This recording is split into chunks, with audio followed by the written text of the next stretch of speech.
George Whitfield made a greater impact in his ministry in America than in England. And in the 18th century, apart from the monarchy, he was perhaps the best known name on the whole of the East Coast. Virtually every man, woman, and child had heard the great itinerant preach at least once. He preached over 18,000 sermons in the course of his life.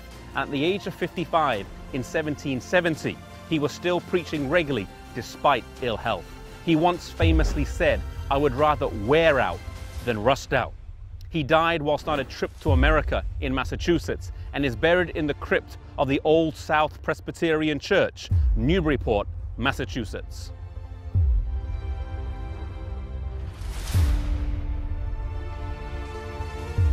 John Wesley, on the other hand, chose to stay here in England, and through the course of his long ministry, he would have a huge impact here.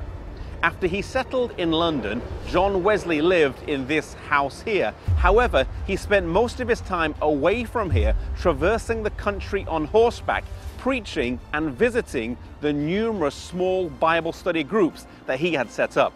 Through the course of his life, it is estimated that he traveled over 240,000 miles on horseback, often reading as he rode so as not to waste time.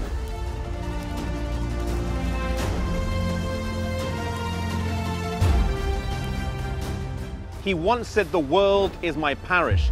These words are engraved on his statue outside his home. He explained this by saying that wherever he was in the world, it was his duty to witness and minister there.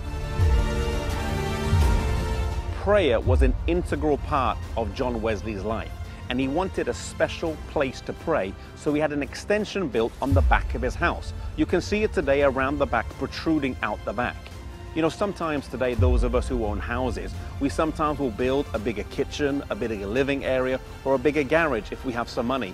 And yet Wesley took the time and money that he had to build a special place dedicated for prayer.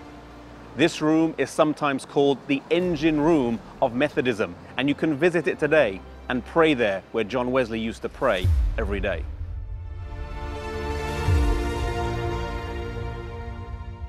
It is sometimes said that big things come in small packages. John Wesley was only 5'3" or 161 centimeters, yet he was a giant of a man. He never intended to start his own denomination, and yet the movement that started as just a collective of small Bible study groups mushroomed into its own denomination.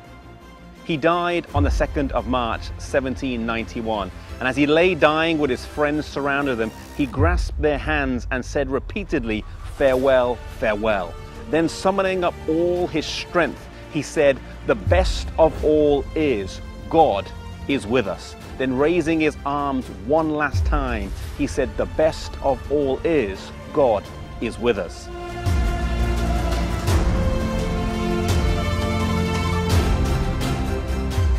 To Wesley, it was granted to arouse the church in England from a state of stagnation and backsliding. And yet he was faithful in this duty.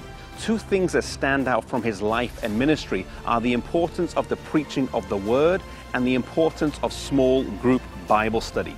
These two methods, I believe, divinely ordained, if done today, will cause the same revival in our lives and ministry that they caused back then. Wherever you are, whether it's preaching the word in your home church or in your home area, or whether it's doing small group Bible study in your family or in your home or in your workplace or amongst your friends, be faithful in doing these things, for that we can have the same revival that Wesley had several hundred years ago, and God can use those methods again today in our lives.